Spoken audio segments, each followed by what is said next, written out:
Yeah, it's really taking the opposite side of it and say, why wouldn't they want it? I mean, it gives them just limitless power, and we all know that's what politicians are all about. You got to think about what it takes to be a good politician. You just have to be power hungry. You have to be willing to lie. It's just like the best liar wins. It's the person with the least amount of ethics wins. The person with no moral compass whatsoever. They're the one that wins with no principles or it's the bottom of the barrel. So these people, they're there because they want power, and a digital currency gives them just almost limitless power. Going back to, if people want proof of this, just Google Banking for All Act. I just did a video on it, and there was a senator or whatever that proposed this, and this was back in March, and it talks about the digital dollar, the digital wallet, and us all having accounts with the Fed. So the main thing that this allows them to do is to know every single transaction. So if you and I both had an account with the Fed, just like the primary dealer banks, then they would basically have our bank statements.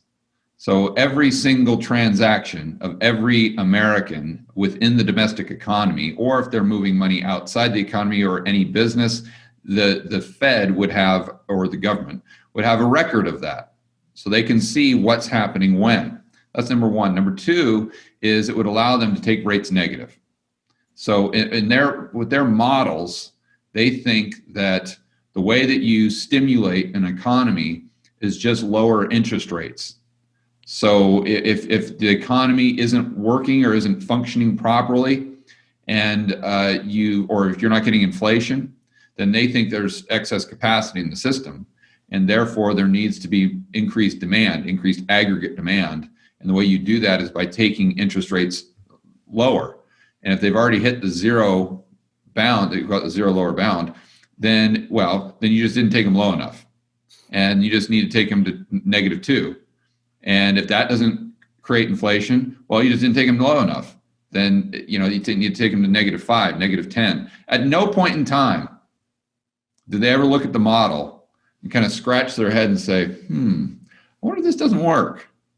that never crosses their mind. They look at Japan, they look at Europe, and they've been trying this stuff for decades and they haven't gotten inflation. Maybe it doesn't work. No. The conclusion that they draw is, well, they just didn't do enough. Right? So how do you do enough?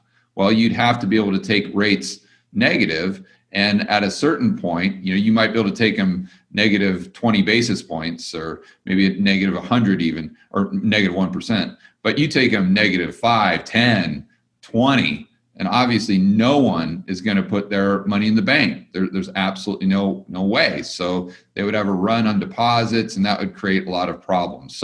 But if there's no cash, if you can't take your money out of the banking system, then they could take them as far negative as they want. And another problem that they know they're going to have is through tax receipts. So if you assume that the government's deficits are going to increase, and we're going to go to, who knows, 50 trillion, who knows where we'll stop next as far as the government debt. And I'd like to remind everyone also that this year we'll have near a $5 trillion deficit. So people say, okay, well, what does that mean, George? Well, in the first 220 years of our country's existence, from 1776 to 1996, we accumulated about $5 trillion in debt. And we're going to accumulate that much debt just this year, just this year alone. So to say the government is going to have a hard time paying that debt, or without creating inflation, because the MMT people are going to yell at me right there and say, oh, they can pay the debt, they're the currency issuer, you rube, they can pay it, they're not restricted by having to collect dollars before they can spend them because they issue the currency itself. Okay, but it all goes back to inflation. Even Kelton and Mosler say, and they're kind of the grandfather and grandmother, if you will, of the modern MMT kind of narrative. They would even admit that your constraint is inflation. So I'll preface with that. But so the only way they can get there is, without just monetizing 100% of the debt, which would likely create inflation, is to collect higher taxes. Okay, well, the problem with that is, and most people just come right in and say, okay, that's fine. Well, the rich need to pay their fair share, and you just need to increase, the corporate tax rate. We should be paying what Sweden is paying or something like that. But what they don't realize is if you look at the tax receipts as a percentage of GDP, it never changes. So you can go back to the 1940s, or the 1950s, or 60s, or 70s, or whatever, when you had that highest marginal rate at, call it 60, 70, 80%.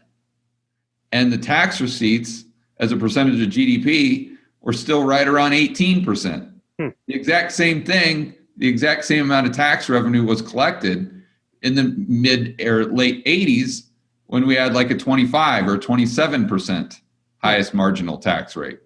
And I think that the people, not that there's any politicians or people at the Fed that are that intelligent, but if there are, I think they look at this and say, okay, wait a minute, just jacking taxes up to 80% isn't the answer, because people won't pay the taxes.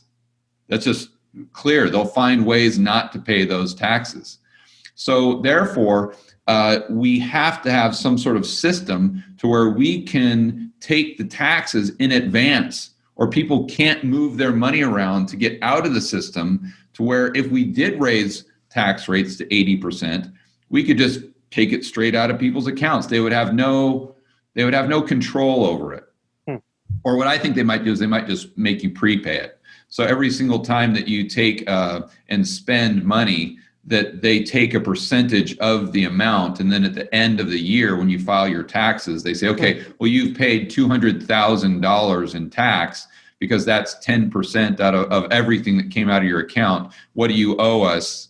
Now we'll go ahead and settle up, or something like that. And you're just at the mercy of the IRS to determine, whether they think you should pay X or Y. And if anyone thinks that the IRS takes what they should collect based on your actual tax rate, you're kidding yourself. You've never been audited. I can promise you that. I've been audited 5 times. And when push comes to shove, the IRS just makes you pay whatever they want you to pay. It's not about right or wrong, or dotting your I's and crossing your T's. So just forget about that. But my point is, having the digital currency and a cash ban, you would lock everyone into this system, to where their purchasing power had to circulate within the system, and the Fed and the government would have total control over that. So again, you've got them just having limitless amounts of power. They have the ability to take rates negative. Excuse me. This creates a huge amount of data. So we'll start in order. Huge amounts of data, negative interest rates, and they can collect any amount of tax that they want. They could also kind of finagle how the money is spent. So they could say that if they want to prop up the green energy, or maybe electric vehicles, something like that, they could just immediately flip a switch, because it's all code. Really, at the end of the day, it's all code.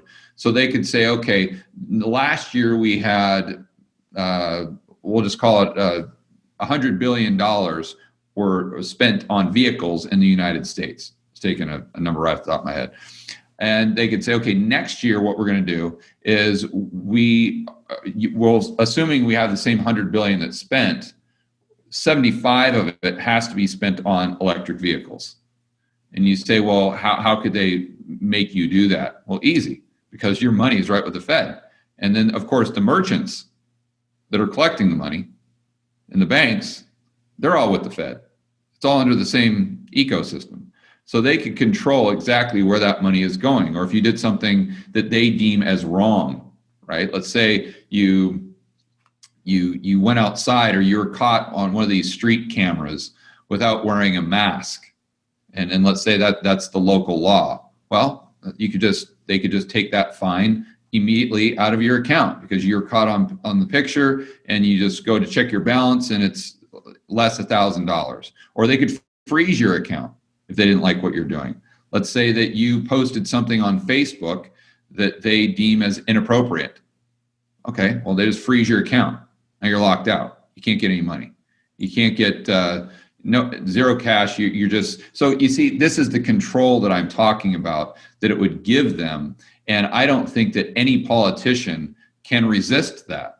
And that's why I'm very confident, again, not 100% certain, but I'm very confident that we'll continue to go this direction. And lastly, I think you have to look at kind of the global elite. And like I've always talked about these people at the World Economic Forum, but it's the global elite. You know, you hear their narrative, and it's all just based in Marxism and socialism. And it may, you know, they may call it different things, but you see what their objectives are. They're right there on their website, and it's very consistent with maybe not socialism or Marxism the way we know it, but it's very consistent with anti-free market capitalism. To the point where they'll say, you know, we need to move away from what they call neoliberalism, which is basically just what normal human beings think would be perfect. And that's where the government leaves you alone. We have private property rights. We have low regulations, low taxes. Basically what we had in the late 1880s or the late 1800s, early 1900s, you know, when the economy was really booming in relative terms or in real terms. And what most people would think, okay, yeah, I like that. That sounds like free market capitalism. That sounds like what we're all about here in the United States. You know, they're trying to move us away from that. So the next question in my mind becomes, okay, well, if they're trying to move to a more centrally planned economy, global economy, they've got to be smart enough to know why that didn't work in areas like Russia. Like, why did communism fail? Well, the main reason, there are several reasons, but one of the main reasons it failed is because there was no price discovery. So if there's no prices, then there's no demand, you know, from the bottoms up, with individuals making decisions on a daily basis on what's best for them and their families, then you can't allocate resources because you don't know where this steel should go. You don't know where its highest use case is because there's no prices to tell you that. Because typically, if there's a higher use case for this steel, let's say in Texas, than there is in North Dakota, then the prices of steel will go up in Texas. And that price signal tells you, okay, that the steel producer needs to allocate more resources to where the price is going up. So limited resources with alternative uses get allocated in a very efficient manner. But without those prices, they get wasted. And if you continue to waste your scarce resources as a country, it doesn't last very long. You know, and that's why they had famine. That's why they had all these problems. So I think that the globalists and the people who are pushing us away from neoliberalism, which is just basically free market capitalism, I think they get this. And I think maybe, and this is just a total hypothesis, I've no proof for this whatsoever other than not just kind of thinking it through in my own mind. You know, maybe they're looking at AI as a way to solve the problem. So if you had, and that's why I go back to big data. That's why I started with big data. Because if you have everyone's account at the Fed, and therefore they're collecting data on every single transaction in the United States, everyone. So we're talking about billions of transactions daily. And they could just take this AI, then the AI, in their minds, would be able to allocate those scarce resources just as well as a free market capitalist economy could, because you wouldn't need price discovery because you'd have the AI, and then you'd have enough data coming in so the AI could learn and could do its job. You know, they're saying this, not me. Right? So then that kind of solves their problem. They're like, okay, well now, if we can get this price discovery out of the way where we don't need this, and we can allocate those resources maybe even more efficiently than a free market capitalist society could, now, done deal. We can move closer and closer to this socialist utopia that's all centrally planned without having to, have any of the downside of what communism used to be.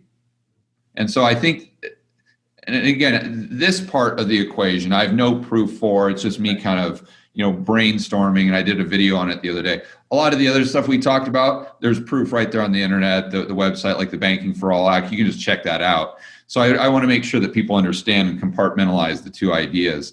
But I think that's why the big data could be so important. But as far as the power, the negative interest rates, and the taxes, that's, I think, obvious.